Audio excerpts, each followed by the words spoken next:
Hi guys! Magandang gabi!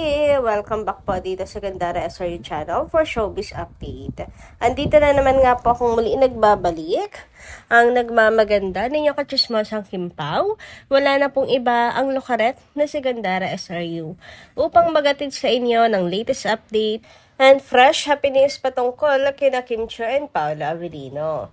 And para nga po sa gabing ito, ang tatalakayin naman natin at pag-uusapan ay mayroon nga pong kinalaman dito sa pagsunod ni Janine kay Paolo Avellino. Yung iba ay nangangamba po tuloy na baka magbalikan yung dalawa. Pero bago po ang lahat, sa mga di pa nakaka-subscribe sa ating channel, pakiclick lang po tayo nating subscribe button at notification bell na nariyan ho sa ibaba upang kayo po ay maging updated at ma-notify tuwing may bago po tayong chika at balita hinggil sa Kimpaw. Basta mga balita na may kinalaman, kina Kim Chiu and Paolo Avellino, sagot na nga po natin yan.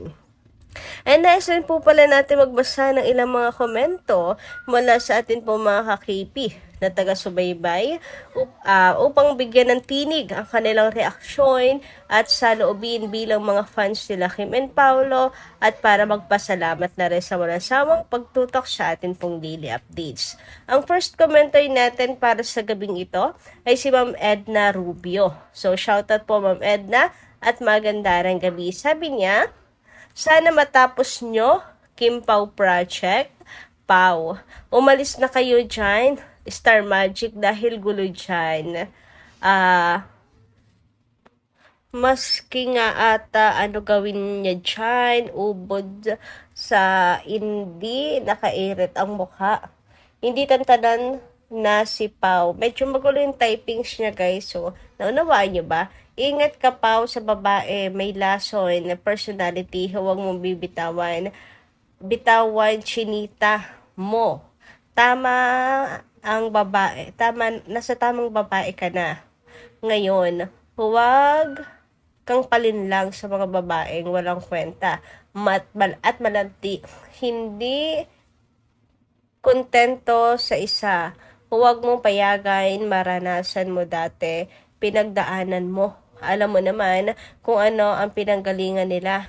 Umpisa, grandpa niya, then father niya at mother niya. Kaya may tendency, ganun din gagawin niya. Nagawa na niya, kaya umiwas ka. Pahalagahan mo kung ano ang meron ka ngayon. Isang babaeng matino, mabait, mapagmahal, humble, maalaga. Alam mo kung ano ayaw ni Kim sa isang lalaki. Sana hindi mawala pagka-honest mo. Ayaw namin umiyak pa si Kim. Gusto namin, ayan, totoong mahalin mo siya habang buhay. Magpaka-honest. Magpaka-honest ka. Niya mahal. Hindi niya deserve ang cheating na lalaki. Or cheater na lalaki. Grabe madam ha, nahirapan ako i-translate Anyway, totoo naman po na hindi deserve ni Kimi ang mga cheater na lalaki kasi ang dami pong mabubuting katangian ni Kim Chiu na talaga namang hinahanap-hanap talaga ng mga seryosong lalaki, matitinong lalaki at ang hanap po talaga ay yung panghabang buhay na kasama sa buhay. Kaya naman na kay Kim yun, kaya napakaswerte ni Pau talaga. At wag na wag niya talagang papakawala ng isang chinita princess para lang sa mga babaeng hindi naman sa panghuhusga, no? Pero alam niyo yun,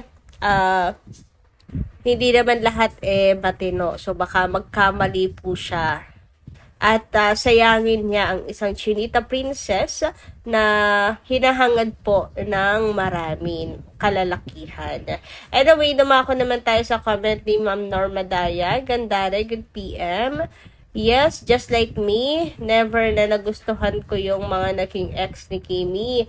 Telling you the truth, Gandara, Kimers lang ako.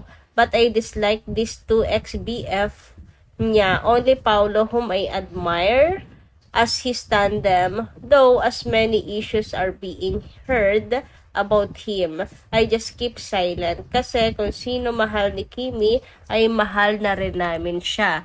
Kaya naging KP ako at hopefully sila na. You know, Gandara, may professional, many professional retirees here in our place. Love Kimi. Kahit binabansagan kami na bakya crowd. So what?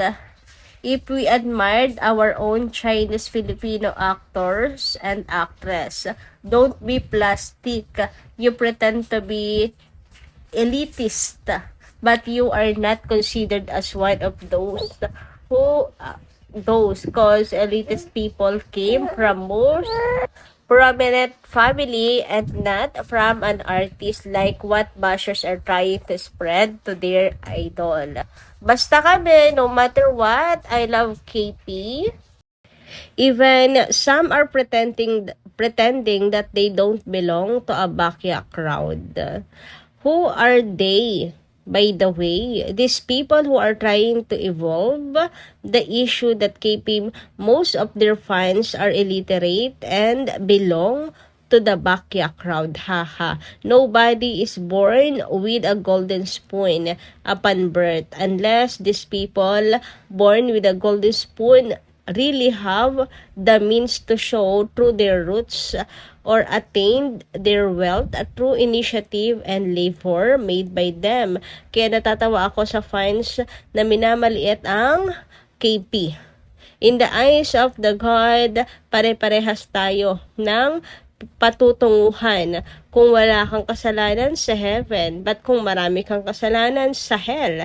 God bless the fans of KP who belongs to bakya crowd, likewise to their vloggers friends, and also these trying hard bashers of KP and seniors, as well as Aki and EJ.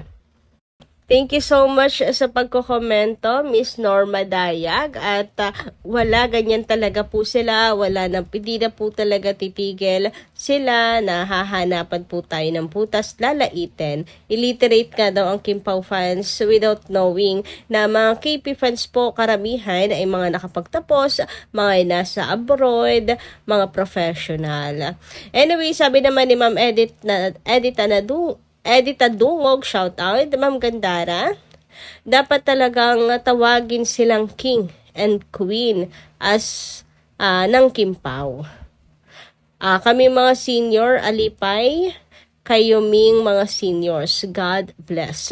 Totoo, king and queen sina Kim and Paolo of streaming, kasi lahat ng streaming platforms na naroon ang Kim Pao po, lahat ng project ng Kim Pao, 4 na projects na ginawa nila, number 1 po parati yan. Kaya dapat lang talaga sa kanila ang title na King and Queen. Anyway, dumako naman tayo ngayon dito sa sentro ng ating update ngayong gabi. Pag-usapan nga po ang ginawang paglipat ni Janine Gutierrez sa Star Magic na mainit na pinag-uusapan ng Kim Pao Lancia.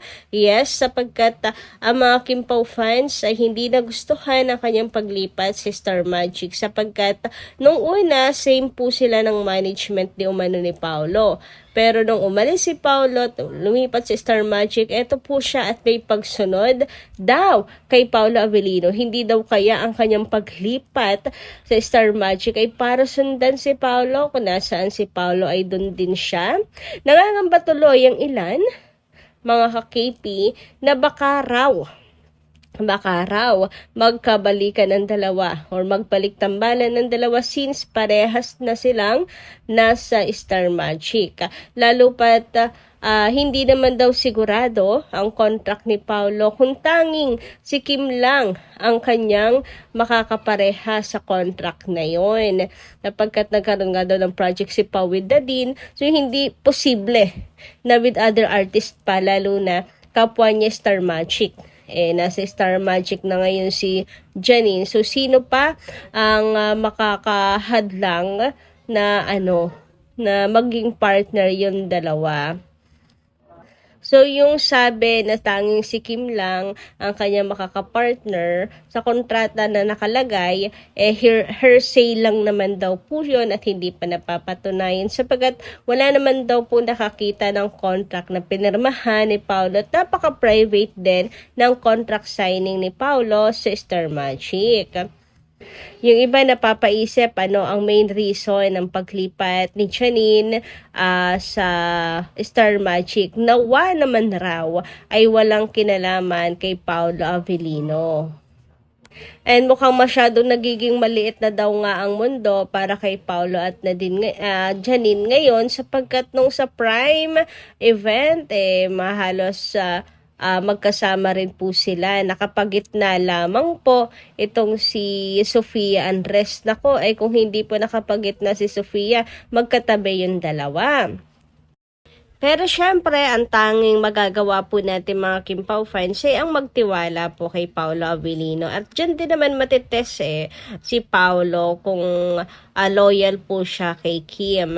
And kung sakali man, ayan, maging professional man si Paolo Avellino, baka mawala ang tiwala ng mga Kimpawlan siya sa kanya. So, kayo po, anong inyong say tungkol dito? Comment ka lang po dyan sa baba. Hanggang dito lang po muna ang ating update. Thank you so much sa pakikiligan. Kita-kits po tayo muli sa mga susunod natin, chika. Maraming salamat!